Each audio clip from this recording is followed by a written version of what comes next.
Photographer and artist Rania Matar is our featured photographer on this week's episode of The Crit House. Her MyFIVE images include photography from Sally Mann, Judith Joy Ross, Richard Avedon, Renee Dykstra, Helen Van Meen. Welcome to the Crit House, everybody. I'm Jeff Larson, and we are honored today to have a very well-known, very talented photographer with us, Rania Matar, who I have been a big fan of for a long time. So I'll have Rania. I'm a little bit of a fanboy, so I might gush a little bit. It really is great to have you on the program. Thanks for joining us. Thank you so much for asking me, Jeff. I'm honored to be here. So for those of you who are not familiar with Rania, she is a documentary, portrait, and a fine art photographer, and she photographs the daily lives of girls and women, not only here in the United States, but in the Middle East as well. She is the recipient of a Guggenheim Fellowship, born and raised in Lebanon, originally trained as an architect, and now she teaches at the Massachusetts College of Art and Design, and she exhibits her photography all over the place. She has published 4 books: She, L'Enfant Femme, A Girl and Her Room, and Ordinary Lives. But that's so how do you talk about yourself? I mean, that's a little summary of your life's work, and I know there's more than that, but when you talk about yourself as a creative person, as an artist, how do you talk about it? You know, I typically don't define it. I think I don't define like fine art, portrait, or documentary. I say I'm a photographer. My work tends to, I think of it as kind of come from somewhere inside of me. So I feel like there's such an overlap with those that I'm a photographer. I'm a mom. Being a mom and having 4 kids is kind of a big part of the work I do somehow, because my kids inspire me, especially my daughters, for the work I'm making. So I know the thing that I say is like I'm a Lebanese-American woman and artist and mother I have Palestinian origins as well. So all of it influences my work. I didn't realize you had 4 kids. Kudos on that. That takes a lot of energy. So when we do this program, we ask people to think about like 5 images that have had an influence on their creative development or where they came professionally and artistically. What did you go through in trying to decide on just 5 images that would represent that for you? Well, this was hard. And as you know, I'm still trying to sneak that 6th one in there. We'll talk about the 6th one. You know, you're going to see, I picked images that inspired me. You know, as you said, I'm trained as an architect, so I became a photographer and looked at the work of one of the photographers I'm going to show.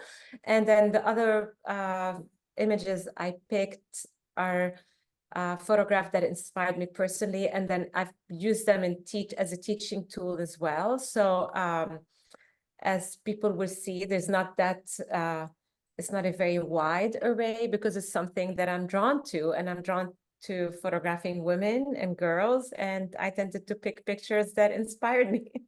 All right, well, let's go take a look at your 5 images from Rania Matar. So we start with Sally Mann, and this is from the Immediate Family series. Is that right? Yes, this is from the Immediate Family series, and I realize you probably have many of your guests who pick Sally Mann, but for me, she was the reason I fell in love with photography, and I stayed with photography. Again, I was trained and I was working as an architect, and I was pregnant with my 4th kid, and we brought a photographer to make like a Christmas pictures of my children, and it was utter chaos. And I'm like, oh my God, I had done so much art in college, I could do that. And I started taking workshops in photography, and I fell in love with the medium, with black and white, with working in the dark room, and with the craft. And I ended up making pictures of my children that were very different from what I thought I was going to be making. And I used to literally look at the book of immediate family of Sally Mann all the time. And I still have it. And it's like, I used to literally take it to There it bed is. with me, and it inspired me so much. So I had to include this work. I love how she,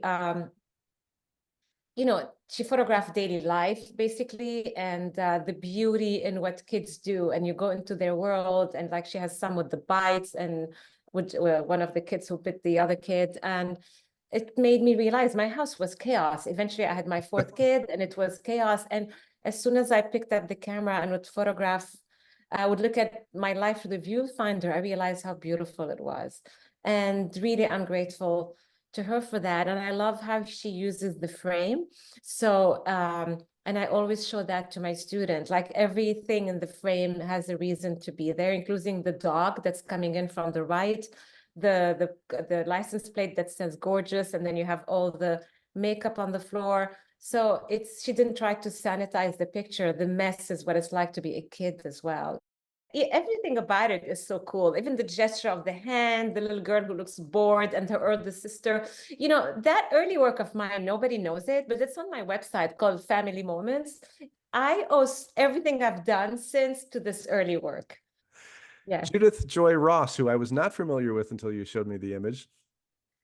Well, I do love that image. I love the way she framed them. I mean, I love it for many reasons. And I also always show that to students.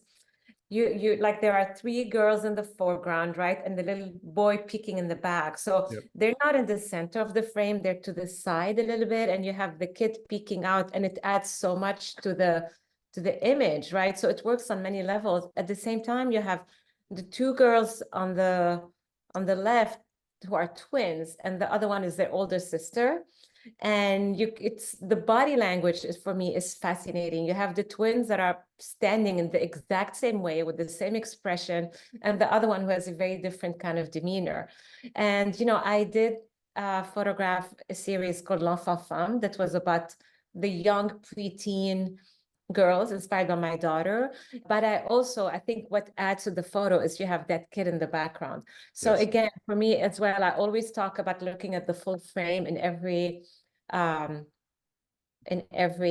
photograph. Like, the full frame matters. So it's not about forgetting about the background. How do you include the background? Yeah. And I feel like in this image, just like in Sally Mann's picture that we looked at, the background becomes very important in the photo. Yeah, even the corners, you've got the little trees on the two upper hand corners. It sort of brings that frame in. Absolutely, yeah. thing. And and the thing is, like, if you go back, there's like barely a sliver of space between her arm and the edge of the frame, but it's perfect. Like, she didn't crop the arm. There's a little bit of tension there, and then it makes the boy almost frame the center of the negative space in the back. So I find that very beautiful. Richard Avedon. Okay, I'm sure other people picked it, but the reason I picked this image, and I had to write it down, is if anybody has, I would recommend everybody to watch. There's a little movie by him. He talks to that woman at that point. She's not a girl anymore. She became a young woman, and he talks to her about that photograph. And that conversation for me was incredible. First, I love the image. Again, I teach portraiture, and people are always trying to hide the imperfections, and I keep telling people that they're not really imperfections. This is what makes us human. Yeah. So I love her freckles. I love that the hair is messy. But the conversation between them, this is when she was 12, and when she was 18, she saw herself on the cover of his book about the American West, and she was mortified. She was like a homecoming queen, and she was 18, and she was a senior, and all of a sudden she's seeing that photo of herself with her freckles, where she used to try to hide herself, and she was mortified. And the whole conversation goes between her and him, like, whose truth is it? Like, he's telling her ultimately that you were there.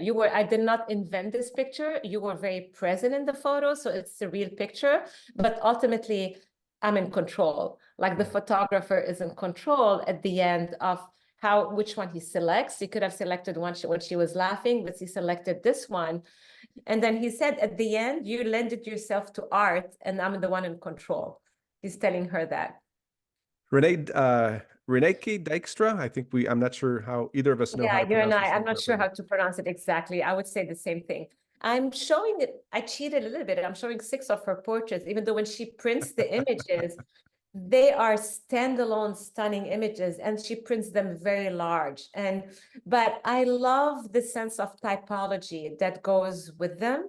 How there's some, she traveled to different countries to do that, but the background is almost the same. So there's an equalizer with the background, even though they're in different countries and the colors are slightly different.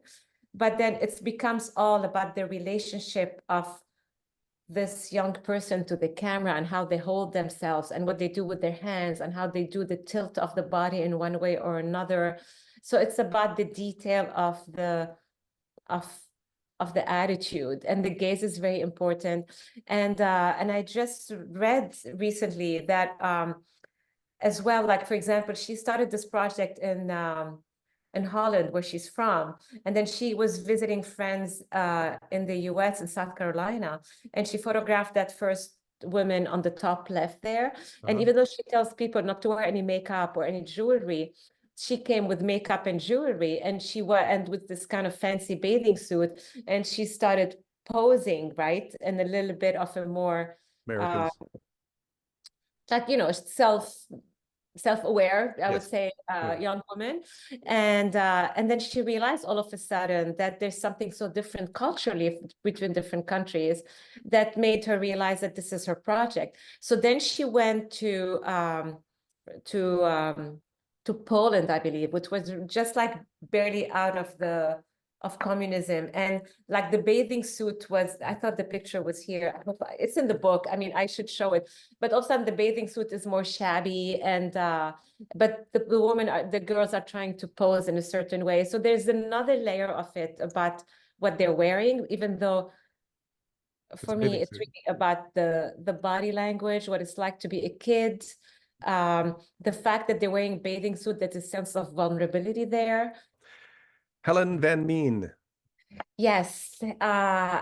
Again, I love this work, and I know she had an opening in New York last night. I couldn't be in New York, so I'm sorry I missed it, but I would like to go see the show at Yancey Richardson.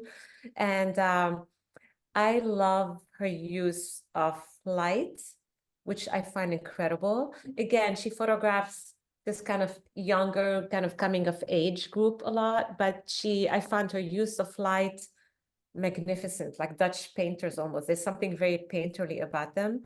But there's an element of magic that comes into it as well.